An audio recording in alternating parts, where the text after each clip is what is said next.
తరువాత యేసు ఫిలిప్పు కైసరియా ప్రాంతమునకు వచ్చెను. ప్రజలు మనుష్య కుమారుడు ఎవరని భావించుచున్నారు అని తన శిష్యులను ఆయన అడిగెను.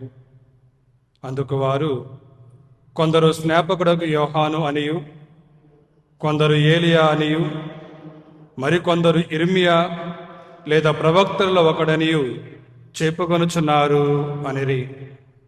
మరి నేను ఎవరినని మీరు భావించుచున్నారు అని యేసు వారిని అడిగెను.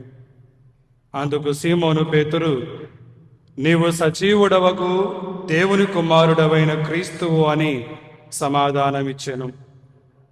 యోనా పుత్రుడవకు సీమోను, నీవు ధన్యుడవు. నీకు ఈ విషయమును తెలియచేసినది పరలోకమందున నా తండ్రియే కాని రక్తమాంసములు కావు. నీవు పేతురువు, ఈ రాతి మీద నా సంఘమును నిర్మించదను. నరక శక్తులు దీనిని జయింపచాలవు. నేను నీకు పరలోక రాజ్యపు తాళపు చెవులను ఇచ్చదను. భూలోకమందు నీవు దేనిని బంధింతువో అది పరలోకమందును బంధింపబడును. భూలోకమందు నీవు దేనిని విప్పుదువో అది పరలోకమందును విప్పబడును. ఇట్లు చెప్పి తాను క్రీస్తునని ఎవరితోనూ చెప్పవలదని తన శిష్యులను గట్టిగా ఆదేశించెను.